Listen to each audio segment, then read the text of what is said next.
ನಮಸ್ಕಾರ ಸ್ನೇಹಿತರೆ, ನಾನು ನಿಮ್ಮ ರಾಘವೇಂದ್ರ. ಈ ಪುಟಾಣಿ ವಿಡಿಯೋಗೆ ಆದರಿಕ ಸುಸ್ವಾಗತ.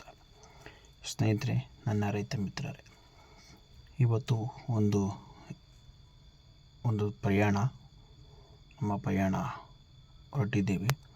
ಅದಕ್ಕಿಂತ ಮುಂಚೆವಾಗಿ ಗಾಡಿಗೆ ಪೂಜೆ ಮಾಡಬೇಕು. ಗಾಡಿಗೆ ಪೂಜೆ ಮಾಡಿ ಅದರ ದೃಷ್ಟಿ ತೆಗೆದು ಹಿಡಿಕಾಯಿ ಹೊಡಿಬೇಕು. ಹೊಟ್ಟ ನಂತರ ನಮ್ಮ ಪ್ರಯಾಣ ಸುಖಕರವಾಗಿರಲಿ, ಏನೇ ಇರಲಿ ದೇವ್ರು ನೋಡ್ಕೊಳ್ಳಿ ಅಂದ್ಬಿಟ್ಟು ದೇವ್ರ ಮೇಲೆ ನಂಬಿಕೆ ಇಟ್ಟು ಹೊರಡ್ತೀವಿ. ನೋಡ್ಬೋದು, ಹೀಗೆ ಪೂಜೆ ಕಾರ್ಯಕ್ರಮ ಮುಗಿಸ್ಕೊಂಡು ನಾವು ಗಾಡಿಯನ್ನು ದೊಡ್ಡಬಳ್ಳಾಪುರ ಟು ಹೊರಡ್ತೀವಿ.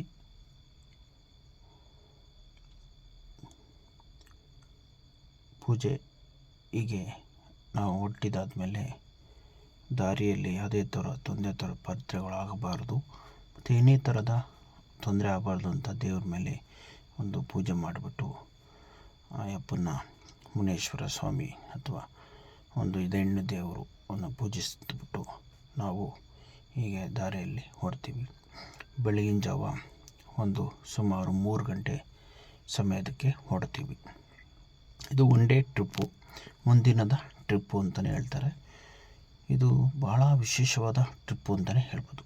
ಹಾಗೆ ನಮ್ಮ ಕರ್ನಾಟಕದ ಕನ್ನಡ ಧ್ವಜ ಹಾರನ ಕೂಡ ಈ ಗಾಡಿಯಲ್ಲಿ ಇದೆ. ನೋಡಿ ಎಷ್ಟು ಚೆನ್ನಾಗಿ ಹಾರಾಡ್ತಿದೆ.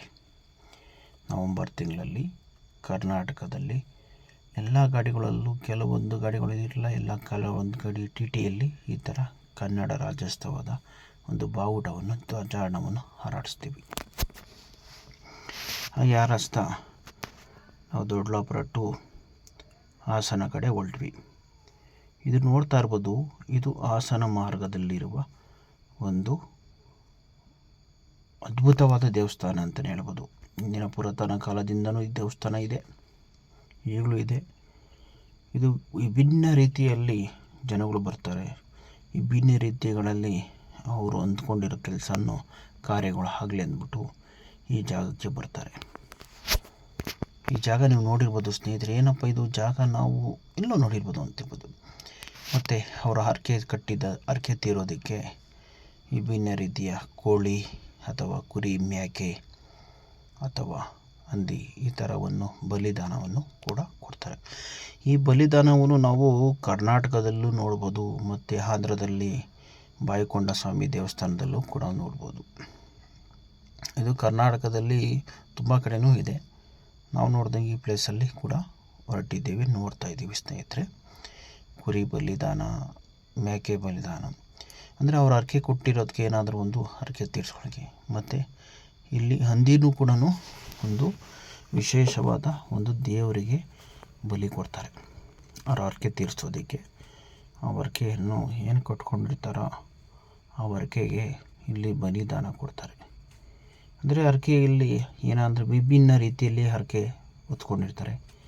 ಬೋರ್ ಹಾಕ್ಸೋದಕ್ಕೆ, ಮನೆ ಕಟ್ಟೋದಕ್ಕೆ, ತೋಟದಲ್ಲಿ ಒಳ್ಳೆ ಬೆಳೆ ಸಿಗೋದಕ್ಕೆ, ಮತ್ತು ಮನೆಯಲ್ಲಿ ಯಾವುದೇ ಥರ ತೊಂದರೆಗಳಾಗದೇ ಇರಲಿಕ್ಕೆ, ಮತ್ತು ಏನಾದರೂ ಒಂದು ದೋಷಗಳಿದೆ ಅದು ಪರಿಹಾರ ಆಗಲಿ, ಈ ಥರ ಹರಕೆಗಳು ತುಂಬ ಕಟ್ಕೊಂಡಿರ್ತಾರೆ. ಆ ದೇವಸ್ಥಾನಕ್ಕೆ ಹೋಗಿ ಭಕ್ತಾದಿಗಳು ಯಾರೋ ಜೊತೆಯಲ್ಲಿ ಹೋಗಿರ್ತಾರೆ, ಅವ್ರ ಜೊತೆಯಲ್ಲಿ ಹರಕೆ ಕಟ್ಕೊಂಡ್ಬಂದಿರ್ತಾರೆ. ನಮಗೆ ಅದೇ ಥರ ತೊಂದರೆ ತಾಪತ್ರೆಗಳಾಗಲ್ಲ ಅಂದರೆ ಈ ಥರ ದೇವಿ ಅಂದರೆ ನಮ್ಮ ತಾಯಿ ಪುರದಮ್ಮ ದೇವಿ ಅಂದರೆ ಚೌಡೇಶ್ವರಿ ತಾಯಿ ದೇವಿಗೆ ಹರಕೆ ಕಟ್ಕೊಂಡು ಬಂದು ನಾವು ಹರಕೆಯನ್ನು ತೀರಿಸ್ತೀವಿ ತಾಯಿ ಅಂತೇಳಿ ಈ ಥರ ನೋಡಿ ಬಲಿದಾನನೂ ಕೊಡ್ತಾರೆ. ಬಲಿದಾನ ಮಹಾಪಾಪ, ಬಟ್ ಆದರೆ ಅದು ಹಿಂದಿನ ಕಾಲದಿಂದಲೂ ಸಂಪ್ರದಾಯನ ಪ್ರಕಾರ ಹೋದಲ್ಲ. ದಯವಿಟ್ಟು ಕ್ಷಮೆ ಇರಲಿ, ಇದೊಂದು ವಿಡಿಯೋ ಮಾಡಿರೋದಕ್ಕೆ ಬಲಿದಾನದ್ದು. ದಯವಿಟ್ಟು ಏನಾದರೂ ಇದ್ದರೆ ತೊಂದರೆಗಳಿದ್ದರೆ ದಯವಿಟ್ಟು ಕ್ಷಮೆ ಇರಲಿ, ಕ್ಷಮಿಸಿ. ನಿಮಗೆ ಸಂಪೂರ್ಣವಾಗಿ ಮಾಹಿತಿ ತೋರಿಸೋದಕ್ಕೋಸ್ಕರ ಈ ವಿಡಿಯೋ ಮಾಡಿದ್ದು, ಅಷ್ಟೇ ಉದ್ದೇಶ, ಇನ್ನೇನಿಲ್ಲ. ಬಲಿದಾನ ಕೊಡೋದು ನಾವು ನೋಡಿಸ್ಬಾರ್ದು ಆ್ಯಕ್ಚುಲಿ, ಅದು ತೋರಿಸ್ತಾ ಇದ್ದೀವಿ. ದಯವಿಟ್ಟು ಕ್ಷಮೆ ಇರಲಿ. ನಮ್ಮ ಕಡೆಯಿಂದ ಏನಾದರೂ ತಪ್ಪಾಗಿದ್ದರೆ ದಯವಿಟ್ಟು ಕ್ಷಮೆ ಸ್ನೇಹಿತರೆ, ನನ್ನ ರೈತ ಮಿತ್ರರೇ. ಸಾರಿ ಸ್ನೇಹಿತರೆ, ತಪ್ಪಾಗಿದ್ದರೆ.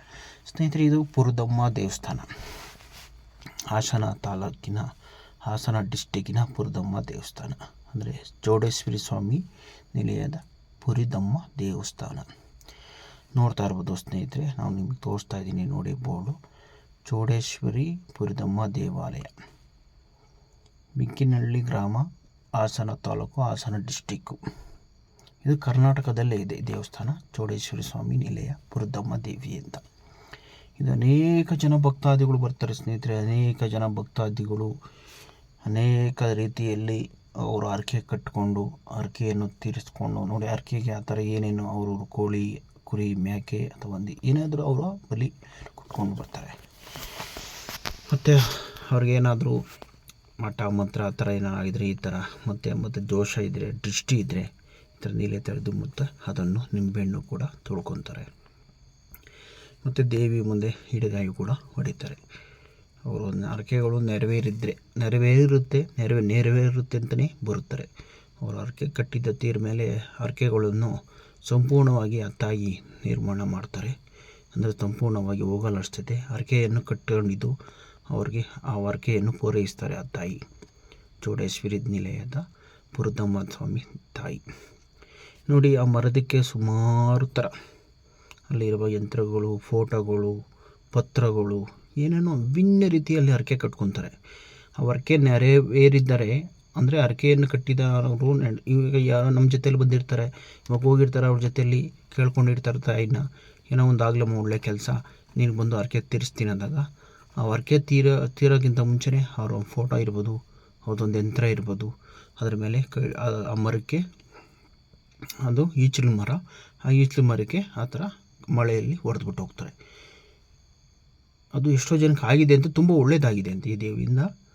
ಆ ಹರಕೆ ತೀರಿಸ್ಕೊಂಡಿದ್ದಾರೆ. ಎಷ್ಟೋ ವಿಭಿನ್ನ ರೀತಿಯಲ್ಲಿ ಹರಕೆ ತೀರಿಸ್ಕೊತಾರೆ. ಅದು ಯಂತ್ರ ಆಗ್ಬೋದು, ಪತ್ರ ಆಗ್ಬೋದು, ಏನಾದರೂ ಒಂದು ಅದರಲ್ಲಿ ಕಟ್ಟಿಬಿಟ್ಟು ಹೊಡೆದ್ಬಿಟ್ಟು ಹೋಗ್ತಾರೆ. ಅದು ಹರಕೆ ತೀರಿದಾದ್ಮೇಲೆ ಅಲ್ಲಿ ಬಂದು ಈ ತಾಯಿ, ನಮ್ಮಮ್ಮ ಚೌಡೇಶ್ವರಿ ನಿಲಯ ತಾಯಿಗೆ ಒಂದು ಪೂಜೆಯನ್ನು, ಹರಕೆ ಕಟ್ಟಿರೋ ದೇವಿಗೆ ನೋಡಿದೆ, ಹರಕೆ ಕೇಳುವ ತಾಯಿ ಮೂಲ ದೇವಿ. ನಾವೇನಾದರೂ ಕುತ್ಕೊಂಡು ಒಂದು 3 ಜನ ಅಷ್ಟೇ ಕುತ್ಕೊಂಡು, 3 4 ಜನ, ತುಂಬ ಚಿಕ್ಕದಾಗಿದೆ, ಗಾಳಿ ಆಡಲ್ಲ, ತುಂಬ ಗುಹೆ ಥರ ಇದೆ, ಒಂದು ಚಿಕ್ಕದಾಗಿದೆ. ನೋಡು, ಹರಕೆ ಬೀಗ ಕಟ್ಟಿರೋದು ಮಕ್ಕಳೇ ಆಗಲಿ, ಏನಾದರೂ ಒಂದು ಅವ್ರಿಗೆ ಏನೇನು ಅಂದ್ಕೊಂಡಿರ್ತಾರೆ, ಮಕ್ಕಳು ಬೆಳವಣಿಗೆ ಆಗೋದು, ಏನೇ ತೊಂದರೆ ಆಗದಿರೋ ಇರಲಿ ಅಂತ ಈ ಥರ ಹರಕೆಗಳು, ಅನೇಕ ಥರ ಹರಕೆಗಳು. ತೋಟದಲ್ಲಿ ಬೆಳೆ ಸಿಗಲಿ, ತೋಟದಲ್ಲಿ ಒಳ್ಳೆ ರೇಟ್ ಸಿಗಲಿ, ತರಕಾರಿ ಆಗ್ಬೋದು, ಬೋರ್ವೆಲ್ ಆಗ್ಬೋದು, ಮನೆ ಕಡೆ ಸಮಸ್ಯೆ, ಏನಾದರೂ ಸಮಸ್ಯೆಗಳು ಏನೇನೋ ಆಗಲಿ, ನಾನಾ ಥರದ ತೊಂದರೆಗಳಿದ್ರೂ ಇಲ್ಲಿ ಬಂದು ಆ ತಾಯಿಯ ಮರದಕ್ಕೆ ಆ ಹರಕೆಯನ್ನು ಹೊಡೆದಾದಮೇಲೆ ಅವ್ರ ಹರಕೆಯನ್ನು ತೀರಿದಾದ್ಮೇಲೆ ನೋಡ್ತಾ ಇದ್ರಲ್ಲ, ಮೊದಲನೇ ಇದಲ್ಲೇ ತೋರಿಸಿರಲ್ಲ, ಆ ಥರ ಬಲಿದಾನ ಕೊಟ್ಟು ಅನೇಕ ಜನ ಅದರ ಜೊತೆಯಲ್ಲಿ ಬಂದಿರೋ ಜನಗಳಿಗೆ ಅನ್ನದಾನ ಸಂಪರ್ಣೆ ಕೂಡ ಮಾಡ್ತಾರೆ, ಊಟ ಹಾಕ್ತಾರೆ. ನೋಡ್ತಾ ಇರ್ಬೋದು ಸ್ನೇಹಿತರೆ, ಇದೇ ನೋಡಿ ತಾಯಿ ದೇವಸ್ಥಾನ, ಪುರದಮ್ಮ ದೇವಸ್ಥಾನ ಅಂತಾರೆ. ಹಾಸನ ತಾಲೂಕಿನ, ಹಾಸನ ಡಿಸ್ಟಿಕಲ್ಲಿದೆ. ಅದು ನಮ್ಮ ಕರ್ನಾಟಕದಲ್ಲೇ ಇದೆ ಈ ದೇವಸ್ಥಾನ. ನಮ್ಮ ದೊಡ್ಡಬಳ್ಳಾಪುರದಿಂದ 330 ಕಿಲೋಮೀಟ್ರು ದೂರದಲ್ಲಿದೆ. ಈ ದೇವಿಯ ಒಂದು ಪವಾಡ ಅಂತಲೇ ಹೇಳ್ಬೋದು. ಅದ್ಭುತವಾದ ದೇವಸ್ಥಾನ ಇದು. ನಾನು ಸುಮಾರು 3-4 ವರ್ಷದಿಂದನೂ ಕೂಡ ಬರ್ತಿದ್ದೀನಿ ತಾಯಿ ದೇವಸ್ಥಾನಕ್ಕೆ ಬಂದು ಹೋಗ್ತಾಯಿದ್ದೀನಿ. ಆಗಿದೆ, ತುಂಬ ಒಳ್ಳೆಯದಾಗ್ತಿದೆ. ಕೆಲವರಿಗೆ, ನಮಗೂ ಎಲ್ಲರಿಗೂ ಆಗ್ತಿದೆ ಅಂದ್ಕೊಂಡಿರೋರ ಜೊತೆ ಎಲ್ಲ ಬಂದು ಹೋಗ್ತಾಯಿದ್ದೀನಿ, ಒಳ್ಳೆಯದಾಗುತ್ತೆ. ಆ ದೇವಿ ದರ್ಶನವೂ ಕೂಡ ಆಯಿತು. ಮತ್ತು ನಿಮಗೆ ಅಲ್ಲೇ ಏನಾದರೂ ನಾನ್ ವೆಜ್, ಆ ತಾಯಿಗೆ ಮುಖ್ಯವಾಗಿ ಬಲಿದಾನ ನಾನ್ ವೆಜ್ಜು, ಈ ಥರ ತೂಕ ಕೂಡ ಹಾಕಿ ಕೊಡ್ತಾರೆ, ವಿಭಿನ್ನ ರೀತಿಯಲ್ಲಿ ನಾನ್ ವೆಜ್ಜು. ಅದು ಹಂದಿ ಆಗ್ಬೋದು, ಕೋಳಿ ಆಗ್ಬೋದು, ಮೇಕೆ ಆಗ್ಬೋದು, ಏದೇ ಆಗ್ಬೋದು, ಈ ಥರ ತೂಕದಲ್ಲಿ ಲೆಕ್ಕ ಕೂಡ ಕೊಡ್ತಾರೆ. ನೋಡಿ, ಹಳೆಯ ಕಾಲದ ತೂಕದ ತಕ್ಕಡಿ ಕೂಡ ಇದೆ ಇಲ್ಲಿ. ಈಗಿನ ಕಾಲದಲ್ಲೆಲ್ಲ ಕಂಪ್ಯೂಟರ್ ಸಿಸ್ಟಮ್ ಒಂದು ಕಾಲದಲ್ಲಿ ತೂಕ ಕೊಡ್ತಾರೆ. ಆದರೆ ಇವರು ಹಳೆಯ ಕಾಲದ ತೂಕದ ತಕ್ಕಡಿಯಲ್ಲಿ ಅವರು ಈಗಿನ ಕಾಲದಲ್ಲಿ ಕೂಡ ಇದೆ ಅನ್ನೋದಕ್ಕೆ ತೋರಿಸಿದ್ದಾರೆ ಮಾಹಿತಿ ಪ್ರಕಾರ. ನೋಡ್ತಾ ಇರ್ಬೋದು, ಈ ಥರಲ್ಲಿ ಭಿನ್ನ ರೀತಿಯಾಗಿ ಮಟನ್ ಕಟ್ ಮಾಡ್ತಾರೆ. ಇದೆಲ್ಲ ತೋರಿಸ್ಬಾರ್ದು ಆ ಥರ ಸ್ನೇಹಿತರೆ, ಅದೇ ದಯವಿಟ್ಟು ಕ್ಷಮೆ ಇರಲಿ, ನಮ್ಮಿಂದ ಏನಾದರೂ ತಪ್ಪಾಯಿದ್ರೆ. ಆದರೆ ಇದೆಲ್ಲ ನಿಮಗೆ ಒಂದು ಈ ಹೋಗಿ ಬರೋರಿಗೆ ಹರಕೆ ಏನಾದರೂ ಇದೆ ತಿಲಕ್ ಹಂದಿ ಅಂಗಡಿ ಅಂತೆ, ಇವ್ರ ಅಂಗಡಿಯಲ್ಲಿ ಎಲ್ಲ ಥರದ ಹಂದಿಗಳು ಸಿಗ್ತವೆ. ನೋಡಿ, ಅವರೇ ಸಾಕಿರೋದು, ಚಿಕ್ಕವಾಗಿರ್ತವೆ ನೋಡೋದಕ್ಕೆ. ಮಾಂಸ ಪ್ರಿಯರಿಗೆ ಒಳ್ಳೆ ಹಬ್ಬದ ಊಟ, ದೇವಿ ಪ್ರಸಾದ ಅಂತಲೇ ಹೇಳ್ತಾರೆ. ದೇವಿ ಪ್ರಸಾದದ ಊಟ ಇದು ನೋಡಿ. ಅಲ್ಲೇ ಪುರದಮ್ಮ ದೇವಸ್ಥಾನದಲ್ಲಿ ತುಂಬ ಜನ ಬರ್ತಾರೆ, ನಾನಾ ಕಡೆಯಿಂದನೂ ಬರ್ತಾರೆ, ನಾನಾ ಕಡೆ ಕ್ಷೇತ್ರದಿಂದನೂ ಬರ್ತಾರೆ ಈ ತಾಯಿ ದರ್ಶನ ಮಾಡೋದಕ್ಕೆ. ನೋಡ್ತಾ ಇರ್ಬೋದು ಸ್ನೇಹಿತರೆ, ಅಲ್ಲಿರುವ ಜಾಗ ಮತ್ತು ಅಲ್ಲಿರುವ ಹದ್ದುಗಳು, ರಣ ಹದ್ದುಗಳು, ಈಗಲ್ಸ್, ಅಲ್ಲೆಲ್ಲ ಮಾಟ ಹಂಸ ಇರುತ್ತಲ್ಲ, ಅದೆಲ್ಲ ಅದನ್ನೆಲ್ಲ ಸೇವಿಸೋದಕ್ಕೆ ಬರ್ತದೆ. ಮತ್ತು ಅಲ್ಲೇ ನಾವು ಹೋಗಿದ ತಕ್ಷಣ ನಮಗೆ ಅಲ್ಲೇ ಗ್ಯಾಸ್ ಕೂಡ ಸಿಗುತ್ತೆ, ಒಲೆ ಕೂಡ ಸಿಗುತ್ತೆ ಬಾಡಿಗೆಗೆ, ಹೂವು ಹಣ್ಣು, ಮತ್ತು ನಾವೇನಾದರೂ ಸಾಂಬಾರು ಪದಾರ್ಥಗಳು ಹುರ್ಕೊಂಡು ಮಸಾಲೆನೂ ಕೂಡ ಹಾಕ್ಕೊಡ್ತಾರೆ. ಅಲ್ಲಿ ಮಸಾಲೆ ರುಬ್ಬಿ ಕೊಡ್ತಾರೆ.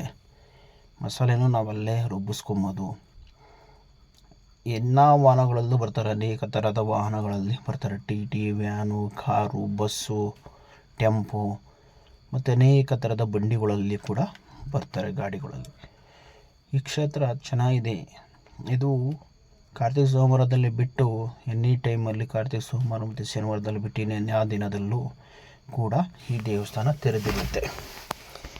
ದೇವಿಯ ದರ್ಶನವನ್ನು ಮಾಡೋದಕ್ಕೆ ತುಂಬ ಅದೃಷ್ಟವಾದ ಮೈಯಮ್ಮದು, ತುಂಬ ಪವರ್ಫುಲ್ ನಮ್ಮ ಚೌಡೇಶ್ವರಿ ಸ್ವಾಮಿ ನಿಲಯ ದೇವಸ್ಥಾನ. ತಾಯಿಗೆ ಒಂದು ಅದ್ಭುತವಾದ ಹರಕೆಗಳನ್ನು ತೀರಿಕೊಳ್ಳುತ್ತೆ. ಅವರು ಅಂದ್ಕೊಂಡಿದ್ದು ನೆರವೇರಿಸಿದ್ದರು. ಎಲ್ಲರೂ ಬಂದು ಈ ದೇವಸ್ಥಾನಕ್ಕೆ ಬಂದು ಅಲ್ಲೇ ಅಡುಗೆ ಮಾಡಿ, ಅಲ್ಲೇ ನೋಡಿ ಅದೇ ಸೆಡ್ಗಳು, ಅಡುಗೆ ಮಾಡೋರಿಗೆ ಸೆಡ್ಗಳಿದು. ಅಲ್ಲಿ ಊಟಕ್ಕೆ ಅಂತ ಮಾಡಿರುವ ಸೆಡ್ಗಳಿಗೆ ಊಟ ಹಾಕೋದು. ಅವರ ಜೊತೆಯಲ್ಲಿ ಹೋಗಿರುವ ಭಕ್ತಾದಿಗಳಿಗೆ ಅಲ್ಲೇ ಮಾಡ್ಕೊಂಡು ಅಡುಗೆ ಮಾಡಿಕೊಂಡು ಅಲ್ಲೇ ಊಟ ಮಾಡಿ, ನಾನ್ ವೆಜ್ ಊಟ ಅಲ್ಲೇ ಅಡುಗೆ ಮಾಡಿಕೊಂಡು ಊಟ ಮಾಡ್ಕೊಂಡು ಬರೋರಿಗೆ ಅದು ಒಂದು ತುಂಬವಾದ ಕ್ಷೇತ್ರ ಅಂತಲೇ ಹೇಳ್ಬೋದು. ಚೌಡೇಶ್ವರಿ ನಿಲಯ ಪುರದಮ್ಮ ದೇವಿ ದೇವಸ್ಥಾನ ನೋಡಿ. ಅಲ್ಲಿ ಕೂಡ ಕಟ್ಟಿಂಗ್ ಮಾಡುವ ಸ್ಥಳ, ಮಟನ್ ನಾನ್ ವೆಜ್ ಕಟ್ ಮಾಡುವ ಸ್ಥಳ. ಅಂದರೆ ಯಾವ್ರವರು ಯಾರಿಗೆ ಒಪ್ಕೊಂಡು ಹೋಗಿರ್ತಾರೆ ಅಂದರೆ ದೇವಿಗೆ ಅಲ್ಲಿ ಬಲಿ ಕೊಟ್ಟು ಇಲ್ಲಿ ಈ ಜಾಗದಲ್ಲಿ ಆ ಜಾಗದಲ್ಲಿ ಕಟ್ಟಿಂಗ್ ಮಾಡಿಸ್ಕೊಂಡು ಕ್ಲೀನ್ ಮಾಡಿಸ್ಕೊಂಡು ಅದನ್ನು ಕಟ್ ಮಾಡಿಸ್ಕೊಂಡು ಆ ದೇವಿಗೆ ಪ್ರಸಾದವನ್ನು ನೈವೇದ್ಯ ಮಾಡ್ತಾರೆ.